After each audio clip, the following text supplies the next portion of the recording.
Olá, sou Carolina, do Polo de Mundo Novo, do curso de Geografia pela UNEB, e nesse vídeo, solicitado pela professora Ilma Maria, da disciplina de Psicologia da Aprendizagem, nós iremos falar sobre o método tradicional de ensino. Nós dividimos o tema de acordo com as características do método, que são elas: o professor será a figura central e único detentor do conhecimento, o foco no conteúdo com aulas expositivas e ênfase na memorização, a preparação dos alunos para avaliações padronizadas como provas e vestibulares, a rigidez quanto às normas e condutas disciplinar e a não considerações das diferenças individuais do aluno. É importante salientar que não podemos considerar o método como certo ou errado, mas sim como o mais adequado para cada indivíduo. No ensino tradicional, o professor é tido como o único e principal detentor do conhecimento. Snyder nos diz que é o ensino verdadeiro e tem a pretensão de conduzir o aluno até o conhecimento com as grandes realizações da humanidade. Ou seja, o ensino, em todas as suas formas nessa abordagem, tem o professor como centro do conhecimento, onde o aluno apenas executa as atividades elaboradas por ele. Saviani sugere que o papel do professor se caracteriza pela garantia de que o conhecimento seja conseguido, e isso independentemente do interesse e vontade do aluno. No método tradicional, a garantia é de que o professor irá explicar, o aluno conseguirá entender. Bom, dando continuidade aqui ao que já foi posto pela colega, né, sobre a abordagem tradicional do processo de ensino-aprendizagem, sendo essa uma das mais antigas e influentes, né, das práticas pedagógicas, sendo fundamentada, né, dentro da concepção transmissiva do ensino, do conhecimento. Essa abordagem ela tem como central o papel do professor, né, como detentor do conhecimento, do saber, e o aluno como receptor passivo do conhecimento, certo? Essa prática ela foi predominante por séculos e reflete valores de ordem, disciplina e sistematização do conhecimento, né? É estruturada basicamente sobre a característica de aulas expositivas, né? Organizando-se a partir de um roteiro linear, né? Essas aulas organizadas a partir de um roteiro linear e pensado, planejado previamente, né? Onde o professor ele ocupa um papel central, né? No processo, sendo responsável por apresentar os conteúdos de forma clara e objetiva. Já o aluno, por sua vez, ele é incentivado a ouvir e tomar nota, memorizar essas informações que são transmitidas pelo professor, né? Esse formato ele é frequentemente associado à necessidade de preparar o estudante para exames, como a gente pode ver o reflexo disso até hoje, né? Através de quando a escola se prepara para a realização das provas do IDEB, prova SAEB, prova SAB, a nível estadual e tal, que você vê que a escola ela se empenha mesmo para preparar o aluno para esses exames, né? E outro aspecto importante, né, e que é bem marcante dessa abordagem é a ênfase na memorização, por ser ela, né, uma abordagem conteudista, né, que já foi falado que é através da transmissão do conteúdo, ela busca do aluno, né, dar a ênfase ao processo de memorização, né, onde nesse modelo o sucesso do processo de ensino-aprendizagem ele é frequentemente medido pela capacidade do aluno de reproduzir, né, lembrar e reproduzir o que o professor tinha passado, né? E acredita-se que nesse processo acredita-se que a memorização garante o acúmulo de informações que o aluno vai precisar lá no futuro, né? No seu desempenho profissional, ali no seu dia a dia. né? Entretanto, essa abordagem, ela muitas vezes ela deixa de lado aspectos importantes, né? Como a formação crítica do cidadão, a criatividade ali, o processo prático mesmo ali. Isso aí, dentro da abordagem tradicional, é deixado de lado. Porém, né, dentro do seu contexto histórico, a abordagem tradicional surgiu em um momento em que o acesso à educação ele era limitado, ou seja, a educação era só para quem tinha dinheiro, era só para rico, né? Só que foi durante o século XIX, mais ou menos do século XIX, início do século XX, que com o processo de massificação da escolarização, em que que essa prática ela alcançou o seu cume, atingiu o ápice, né, pela necessidade de sistematizar o ensino, né, de grande número de estudantes.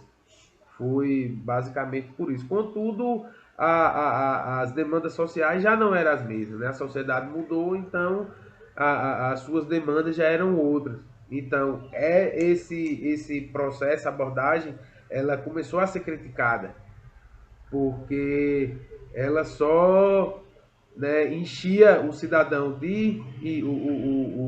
o indivíduo de informação, e só que não preparava o indivíduo criticamente. Entre os principais desafios da abordagem tradicional, destaca-se a dificuldade em promover essa participação, né, ativa dos alunos. Justamente por isso que foi alvo que hoje é alvo de críticas, né? A abordagem tradicional, certo? Além disso, a centralização do professor como único transmissor do conhecimento pode limitar a autonomia do próprio aluno ali, né, no processo, dentro do processo de ensino-aprendizagem. Só que, apesar das críticas, essa abordagem, né, tem os seus méritos, né? É importante destacar a sua organização sistemática de conteúdos, que permite uma visão geral, né, mais geral e abrangente das disciplinas, como alguns estudiosos defendem que disciplinas como matemática e outras disciplinas das ciências naturais, a parte memorizável é bastante importante. Inclusive também alguns estudiosos também defendem e relatam sobre o poder das aulas expositivas, e elas, se bem preparadas, se bem pensadas, pode ser uma ferramenta primordial no processo de ensino-aprendizagem. É como destaca Moran em 2022, que diz que as aulas expositivas ainda podem ser uma ferramenta poderosa quando combinadas com estratégias que engajam os alunos e promovam a reflexão, né? Em síntese, né, a abordagem tradicional, com seu foco no conteúdo, ela ocupa um lugar significativo na história da educação, né? Embora tenha limitações evidentes frente às demandas contemporâneas, seu legado pedagógico, né, ele segue como base de reflexão e análise de práticas educativas até os dias atuais, principalmente nas práticas que conciliam, juntam ali tradição e inovação.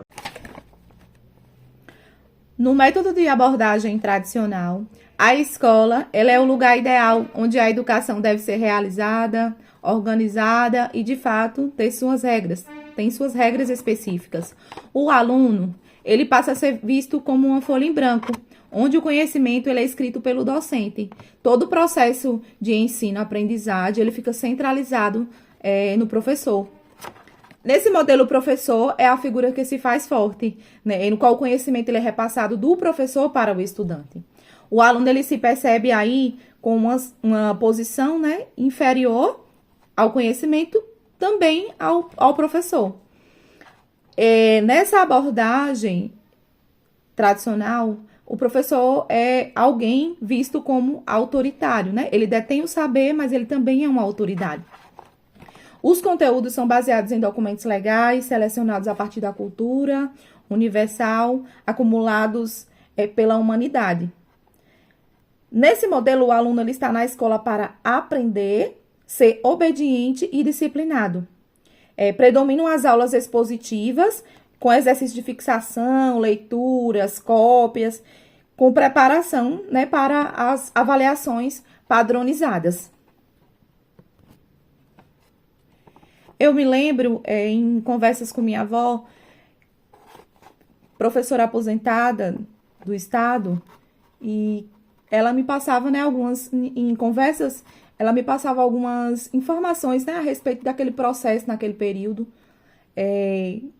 Utilizava-se muito cópias, ditados, tabuadas, trabalhava-se muito em sala de aula as datas importantes e muita memorização. Então, em leitura com o material que foi disponibilizado para a gente nesse seminário, eu associei com essa conversa que a gente teve, né, e tem, porque ela hoje ainda vive, então ela passa, né, algumas informações de como foi todo esse período e como foi todo esse processo, que alguns alunos eles tinham dificuldade de aprendizagem, então não conseguiam aprender no mesmo ritmo e acabavam sendo punidos por aquilo, né, por não conseguir aprender tais atividades. Então, naquele período era palmatória, né, que hoje a gente não só ouve se falar, né, na história.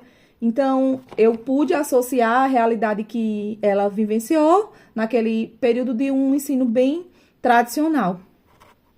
Então, nesse modelo, a gente referencia esse material, né, como um padrão considerado normal, esteticamente mais frequente. E como eu falei, é como se todos os estudantes, eles devessem aprender da mesma forma, no mesmo ritmo e no mesmo espaço de tempo, acontecendo no modo de preparação para estímulos matuados de aprendizagem, uma escola distante do real aprender. Olá, eu vou falar sobre a rigidez do método tradicional de ensino nas questões de normas e disciplinares. Como os colegas já devem ter mencionado, existe de fato uma rigidez no método tradicional, porque o professor é hierarquicamente superior ao aluno, ele é considerado o detentor do conhecimento necessário para o aluno se desenvolver, e são eles mesmos, os professores, que pré-estabelecem toda a forma como as atividades devem ser desenvolvidas, né? Estabelecem todos os padrões a serem seguidos pelos alunos. Não existe espaço para o aluno interagir de uma forma mais dinâmica com o professor. Eles se limitam mais a ouvir, absorver aquele conhecimento e posteriormente replicar. Enquanto alunos, eles não têm margem para inovar ou fazer algo diferente ou mesmo questionar.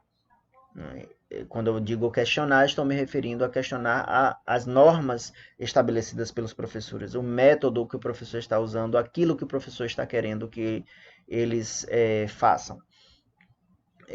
Dessa maneira, o diploma aí funcionaria como um divisor de águas da parte do aprendiz, o aluno que está em processo de formação. A partir do momento que adquire esse diploma, entra aí, digamos, na vida adulta. Eu poderia dar como exemplo, né, profissionais aí, estagiários, né, por não terem diploma, mas que às vezes têm conhecimento superior, né, têm mais conhecimento sobre determinados assuntos do que outras pessoas que têm um nível hierárquico superior a eles nas empresas, mas mesmo assim não têm a credibilidade que aquela pessoa tem, porque eles não têm o diploma. Eu conheço uma professora que se formou e ela não sabe se expressar muito bem, ela tem erros de português grotesco, escreve muito errado e ela se formou e passou aí a ensinar crianças do nível fundamental. Esse método de decoreba que existe, né? O professor passa o conteúdo todo para você, o aluno, e o aluno vai decorar e replicar isso exatamente igual, ele favorece esse tipo de fato, né, de pessoas se formarem sem estarem devidamente qualificadas. O diploma é tido como uma prova de qualificação, mas na real a gente sabe que não é bem assim, né? Na questão disciplinar, a gente lembra, né, que no passado tinha alguns castigos, né, para os alunos que eram considerados indisciplinados. Eles estavam sendo disciplinados por meio de castigo. Por exemplo, tinha a famosa palmatória, antigamente também tinha alunos que eram punidos ajoelhando em grãos de milho, né? Meu pai mesmo contava isso, que existiam esses castigos na escola que ele estudava. Mas o que seria essa indisciplina? Pode ser qualquer coisa que o professor julgue. Como ele é hierarquicamente superior ao aluno, ele pode considerar que seja a forma como o aluno se dirigiu a ele, o questionamento que o aluno fez. Quando eu digo questionamento, não necessariamente uma pergunta acerca do conteúdo, mas um questionamento sobre o método que o professor está usando, aquilo que o professor está querendo que seja feito num trabalho, numa prova, ou até mesmo o conteúdo que o professor passou. Porque talvez o aluno não concorde, não ache que aquilo ali esteja correto e possa questionar o professor. Da mesma maneira, pode ser também o relacionamento do aluno com os colegas, pode ser o aluno que fala muito, que interrompe a aula do professor, conversando com os colegas, pode ser aluno que tem um comportamento agitado e isso interfira, pode ser o aluno que não faça as atividades de casa com frequência, mas por que aquele aluno não está fazendo as atividades de casa? Talvez ele esteja tendo dificuldade com o conteúdo, pela forma como o professor está passando, ou talvez ele tenha realmente uma dificuldade que seja causada por um problema desconhecido. Né? Tem pessoas que têm uma dificuldade maior no aprendizado, têm um déficit de aprendizado. Então, talvez isso não tenha sido uma indisciplina do aluno, mas a princípio o professor vai achar que o aluno não fez porque não quis. E existem também as questões de problemas realmente relacionados a algum grau de autismo, hiperatividade, a pessoa com TDAH, né, que tem um comportamento diferente, né, e pode ser confundido com indisciplina. Dessa maneira, já existem instituições que têm profissionais adequados, habilitados para identificar esses problemas e ajudar esse aluno, trabalhar com ele de uma forma diferenciada. Mas antigamente não era bem assim. Então muitos alunos são prejudicados, em vez de ajudados, eles são punidos por um problema que talvez não seja a culpa deles. Né? Então essa disciplina, essa rigidez na disciplina, muitas vezes prejudica. Então, nessa questão disciplinar, eu vou dar o exemplo que aconteceu comigo, né? Quando eu tinha 6 anos de idade, estava na alfabetização, numa escola pública, tinha 2 professoras na sala de aula, mãe e filha. Elas não ensinavam os alunos a ler de fato. Elas faziam brincadeiras, colocavam desenhos para colorir, brincavam, conversavam. E tinha um livro chamado Cartilha Mágica, no qual, vez por outra, pequenos textos que estavam contidos nesse livro, elas passavam como um dever de casa. Né? A gente deveria ler com os pais em casa, para depois na aula seguinte ler com elas. E eu questionei a professora: professora, como eu vou ler isso para a senhora se eu não aprendi a ler, eu ainda não sei ler? E a resposta que ela me deu foi: você vai pedir para o seu pai ou sua mãe ler com você em casa e depois você vai ler aqui para mim. E aquilo não entrou na minha cabeça. Como é que eu vou ler aqui para elas? Eu vou aprender a ler em casa no momento que meu pai estiver lendo para mim? Se fosse assim, não precisava ir para a escola, eu já estaria sabendo a ler faz tempo, porque eu já tinha visto antes outras pessoas lendo textos. Mas mesmo que eu decorasse, porque o que ela estava querendo é que eu decorasse, quando eu chegasse ali, se ela me pedisse para identificar alguma palavra no meio daquele pequeno texto, eu não ia saber identificar a palavra, porque eu não saberia fazer, né? Eu não sabia fazer um ó com copo. Eu e outros colegas não conseguimos decorar e fomos colocados de castigo, né? Virados para o canto da parede, em pés. E ela, muito braba, disse que a gente só deveria sair dali quando ela permitisse, né? Então eu me senti culpado, eu me senti como uma pessoa que não tinha capacidade de aprender a ler, né? Mas o problema não estava em mim, eu fui punido por um erro que não foi meu, estava no método de ensino delas, nos padrões de ensino dela que na realidade não existiam, elas não ensinavam. No ano seguinte, minha mãe me colocou numa escola particular. Eu tinha sido aprovado para a primeira série. Chegando lá no terceiro dia, a professora me disse que eu não tinha condições de permanecer ali. Eu fui rebaixado para a alfabetização. Lá na metade do ano eu já sabia ler e escrever tudo. Mas quando isso aconteceu, eu que já estava abalado, achando que eu não tinha capacidade, né? Quando isso aconteceu, eu me senti muito pior. Aí é que eu comecei a pensar, eu nunca vou aprender a ler. Eu não tenho capacidade para isso. Mas por quê? Porque aquele método de ensino que foi passado não era o adequado e eu tinha sido punido, né, por algo que eu não fiz. Então, essa forma rígida das normas pré-estabelecidas no método tradicional, ela de certa forma prejudica o aluno no seu futuro, na sua capacidade de desenvolver algo novo, na sua capacidade de se tornar um profissional melhor, né? E prejudica até mesmo psicologicamente os alunos, como nesse exemplo prático aí que eu dei. É necessário que sejam feitas mudanças, né? Eu acho que o método tradicional tem as suas qualidades, evidentemente, mas essa questão de nós sermos apenas replicadores do conhecimento que é passado para a gente, de fato, nos prejudica e nos limita profissionalmente. Hoje vamos refletir sobre um tema crucial para o contexto educacional: a não consideração das diferenças individuais no processo de ensino e aprendizagem, especialmente no modelo tradicional de educação. Esse modelo, como sabemos, caracteriza-se por uma abordagem uniforme, onde o professor é a figura central e os alunos são, em grande parte, receptores passivos de informação. Mas será que essa estrutura realmente atende às necessidades de todos os estudantes?